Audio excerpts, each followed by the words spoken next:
International Affairs in Chinese and Mathematics at Georgia Tech, where I studied historical institutionalism, totalitarianism, quantitative methods, and China, where I did this for half a year. In this series, I wish to explain exactly what secular liberalism is and isn't, the story of how it developed, the story of how it came to dominate the West, and why it's important. So, first thing about secular liberalism is its name. Secular liberalism does not equate atheistic liberalism. In fact, most of the great liberal thinkers in the tradition were Christian. Additionally, the church was the institution that separated the secular realm from the spiritual realm in the 13th century with the canonical revolution. We'll touch on that in a different episode. I will also argue in the course of this series that liberalism is the end result of the Christian development of Europe. I'll argue that Europe was largely not the Greco-Christian development, but mostly just the Christian, because Christianity itself was a radical leap away from the Greek way of thinking, because all of the early Christian thinkers were well read in the Greek texts, and they wanted to get away from them. Though Aquinas did try to integrate it into the Catholic doctrine, and it did become mainstream through some twists of fate. But at the time, his rival Occam, who argued against the integration of it into the Christian doctrine, was successful and dominated the universities for 2 centuries with his thought, and we'll touch on it in a bit today.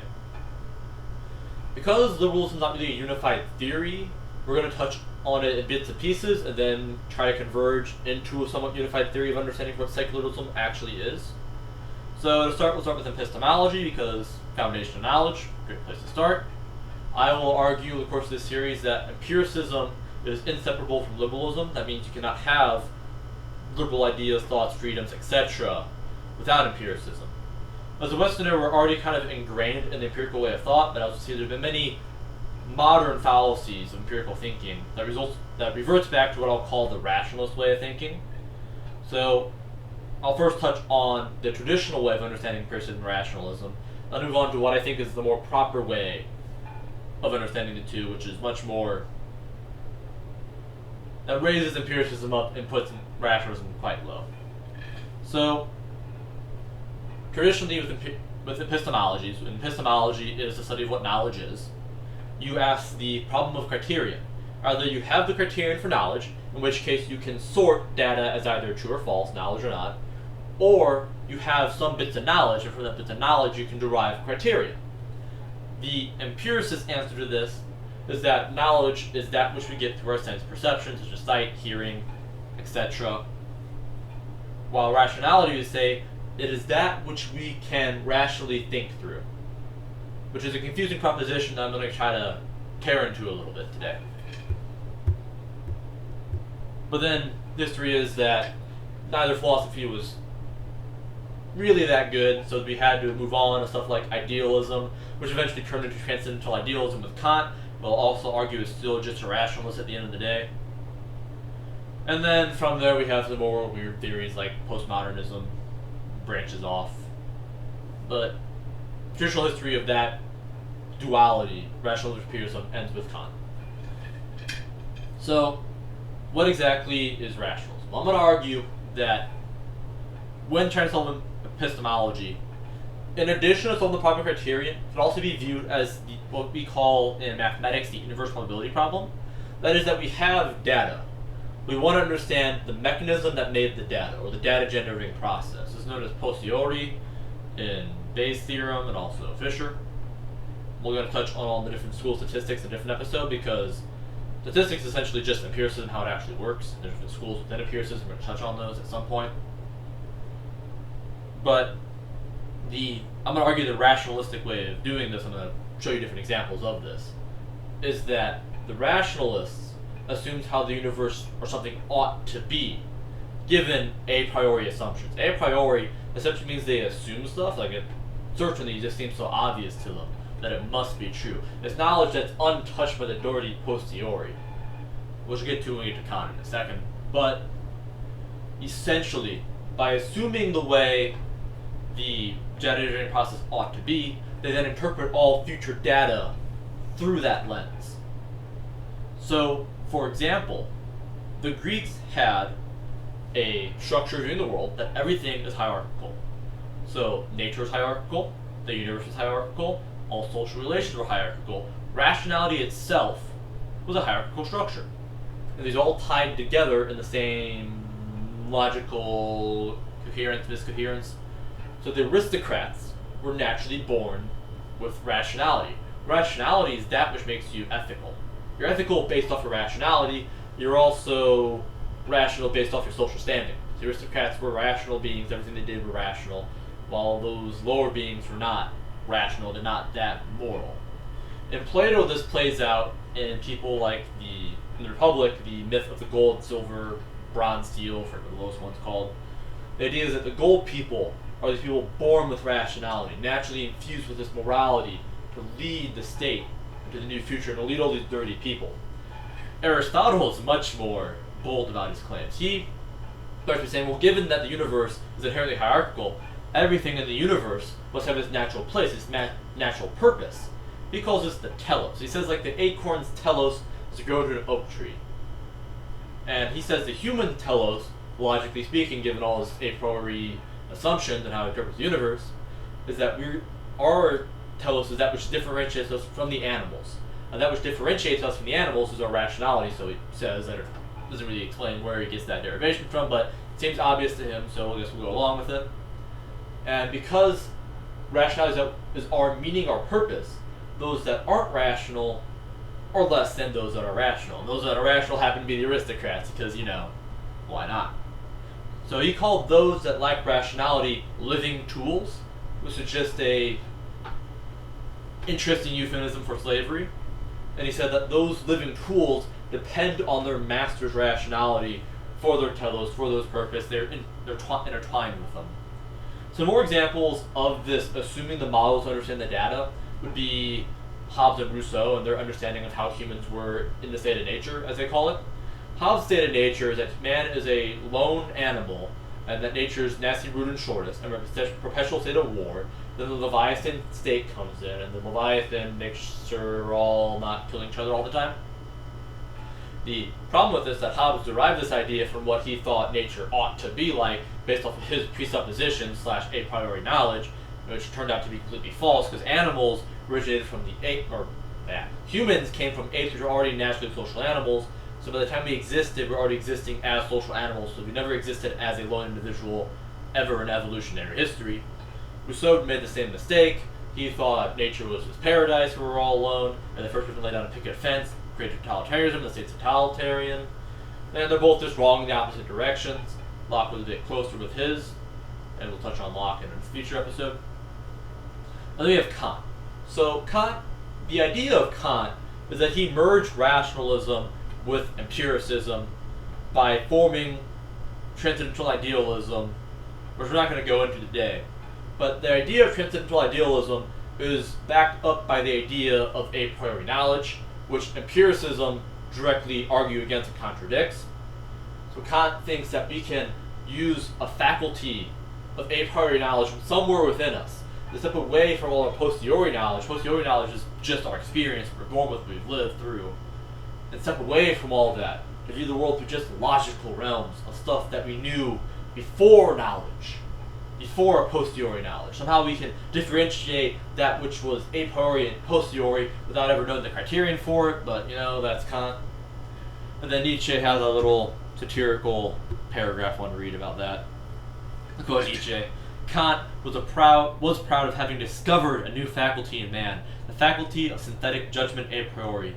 Granting that he deceived himself in this matter, the development and rapid flourishing of German philosophy depended nevertheless on his pride and on the eager rivalry of the younger generation to discover, if possible, at all events, new faculties of which to still be prouder. But let us reflect for a moment. It is high time to do so. How are synthetic judgments a priori possible? Kant asked himself, and what is really his answer? By means of a faculty.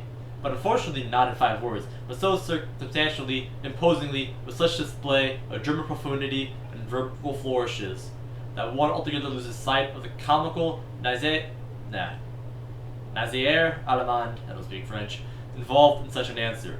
People have been dreaming, and at first and foremost, old Kant, by means of a new faculty, he had said, or at least meant to say. But is that an answer, an explanation? Or is it not rather merely a repetition of the question? How does opium induce sleep? By means of a new faculty? So that's Nietzsche poking at, jabbing at with a knife, the idea of a priori knowledge, in the Kantian sense. So, returning to the inverse probability problem, the empiricists have a different answer to it. And I was hoping to show that rationalism is kind of the norm, that people kind of presuppose how the model works and interpret data through it. I think most people do that anyways. Look around the world, different philosophies, that's kind of the norm. But empiricism is this new revolutionary idea that really kicks off with Occam, which we'll get to in a second. So, empiricism's answer to inverse probability is what we call statistics. So basically, we use the data to estimate the posterior distribution, which is the data generating mechanism, either through Bayes or Fisher, or maybe frequentists. We'll get into a different episode. But there's some way of using the data and updating our models to understand and approach the understanding of how it actually works, but it's really all contingent, as Occam would say, on our data. So, Occam did a lot. I think he's one of the most influential and most important philosophers in the Western canon. I'll probably spend like an hour-long video just on him in the future. But for today, at the time there was an idea known as realism. Realism was caught up with the rationalist way of thinking. It held that there were universal, a priori permanent universals, as they called them, that existed timelessly, that constrain both God and man. So, for example, you have Plato's realm of forms, which is the ideal of how a form should be, that all forms are based on, or Kant's categorical imperative that constrains even God. Occam didn't like this idea because he thought in the Franciscan mode of thinking, as contrasted with Aquinas' Dominican mode of thinking, which we'll touch on later, not this episode, but future, that our freedom is dependent on God's freedom, and if there's a rational structure imposing itself upon God, then God isn't actually free, and thus we don't have freedom, but because we can observe our own freedom, we're clearly free, so God's free, etc. We'll also have an episode on free will in the future. So, to critique the realism of the time, he brought up, I think it's Abelard's the one that really started nominalism, but Occam's the one that really brought it to the forefront in the 12th and 13th century. And then it did dominate the universities from the 14th and 15th century onward, because it's essentially empiricism, and that's kind of where the universities went in Europe. He had to differentiate deductive from inductive reasoning, which hasn't been done before, to really attack this idea. So, deductive reasoning is the idea that we have set definitions of words, and we're going to draw logical implications between them all. So this is like the Greek syllogisms that they practice so much in school and brought up, like we need to do all these syllogisms to show that we need to do philosophy, because they're living in that rationalistic framework. But Occam says we can't just draw connections of words, a priori definitions, etc. We need to tie our words contingently, which is another way of saying probabilistically, but he uses the word contingent a lot, contingently to our words. So using our experiences to tie the things we're observing to the words and constantly update them, and then from these contingent definitions, draw some logical conclusions. That was his idea, which is starting to sound a lot like the scientific method in empiricism. So, yeah, in the next century, in the 14th century, there are people already questioning the geocentric model, but they didn't go anywhere. We got to Galileo eventually, or not Galileo, but yeah, those people. And this tradition continued with people like Burke, Bacon, Locke, etc. We're going to do the whole empiricist history probably after this. But this is trying to like set up what exactly empiricism is for the next episode. So some applied examples of this empiricism way of viewing things, how using data to estimate how things are versus assuming how things are and deriving. We're going to look at a few examples, some somewhat modern, some fully modern. So Marxism has the a priori assumption that history ought to be viewed as a class struggle between two dichotomous classes, whatever they happen to be at the time. One of the later stages would be the bourgeoisie versus the proletariat. And I've had a debate a few Marxists in my time, both in the U.S. and I also debated some in China, but we don't talk about that. So my visa there, I want to get back there at some point, probably. And they don't like evidence, which is interesting. Like you can say 20 to 80,000 20 to 80 million died in the USSR, 100 million in China, more for the population in Cambodia, Cuba, Laos, etc. And they'll always have an excuse prepared as to why that data isn't correct. So like they'll say that wasn't true communism because of these factors, or the Western imperial powers ruined it there, or oftentimes they deny that it ever even happened, which is my most common thing. It's funny, people in China will say like, oh, yeah, the Nazis did that, the USSR did that, but it could never happen in China. That's preposterous. But whatever. I'd argue that these rationalistic ideas led to the Japanese internment camps in the U.S., but that's a history we'll touch on another day. I will touch on at some point, because, yeah. Anyways, so, because Marxism interprets all the data through its preconceived framework, it's going to sort the data as true or false based off of the construct of the data generating process they have. So no matter, you have to attack them on their theoretical grounds. If you're going to persuade them, you can't actually use evidence, because they'll deny the evidence, which is a very common strand you'll see in these type of things. Another example of this rationalism is, I argue, most totalitarianism. So if you look at stuff like legalism in China, it's the idea that humans are inherently inclined for evil and need the state, as argued by Xunzi, Xunzi, and that the state ought to come in and rule people in these very totalitarian manner to make sure society is running property, which actually led to militarism and the Qing conquering all of China. An interesting thing about legalism and the other totalitarian doctrines is that Frederick the Great's predecessor, the Great Electorate, actually got his hands on Qin-era texts and based his reforms off of those. He was inspired by Sweden to reform, but he based his reforms on Sweden, but also on these Qin texts. And then France copied the Prussian system, which is essentially copying the Qin system.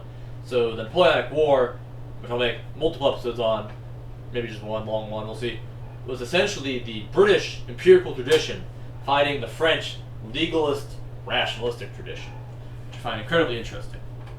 And if you look at any socialist doctrine like Social Politik by Bismarck, and fascism and Nazism, they're all rationalistic things, essentially. Like fascism, I've read the doctrine of fascism by Mussolini. It's this romantic 10-ish page tract that's all just preconceived a priori knowledge. The Nazis' racism is all a priori assumed knowledge. As it goes back to the theory that empiricism leads to liberalism based off of evidence, while totalitarianism is all these preconceived structures and impose itself upon people. Another example of this in a more uppity realm is scientific determinism. So science itself, when you're ever modeling, you make assumptions about. Do any modeling, you make assumptions. Basically, if I'm modeling a coin flip, I'm gonna assume electromagnetic laws, I'm gonna assume gravity, etc. So the idea of science assumes that humans are just chemicals moving around. Although we have experience of free will internally, we put that aside for the sake of science. That's not to say science proves that you don't have free will. We're ignoring the evidence for the sake of science. So scientific determinism comes along and says, well look, science doesn't have free will. Thus, free will doesn't exist. Thus, everything's determined. We'll call it logical fallacy. Because science intentionally ignores our experience of free will. And I'll probably make a full video on the empirical tradition of free will. But by virtue of experiencing it, if we follow empiricism, we're inclined to believe it in the same way that we experience our emotions, senses, and logic, we experience free will. The final topic of the day will be gender theory, because why not end on the bang? Let's come back to the idea of realism and non-realism. So realism is the idea that we can't have these universal things from which things are derived and constrained upon us. Rationalism wants everything to be clear-cut definitions that deduction can be used on. So if there are no a priori knowledge or a priori definitions of something that can be proven, then it doesn't exist to them. So the gender theories will say, because I can't a priori prove even my presuppositions, male and female binary class, they must not exist. The empiricists will say, having interacted in reality, I see a what we'll call clustering statistics, a clustering towards two binaries. Now, even though some cases in the middle are hard to sort using whatever sorting method you're using, which is just our intuition when it comes to empiricism for these matters, that doesn't mean the binary wouldn't show up if you did a clustering or factor analysis, whatever you want to do on this topic. So that's the fundamental differences between empiricism and rationalism. For the next few episodes, we're going to work on how to use empiricism properly, the history of it, why I think it's necessary for liberalism. But I hope this is a nice introduction, dipping your toe into the water for what empiricism is.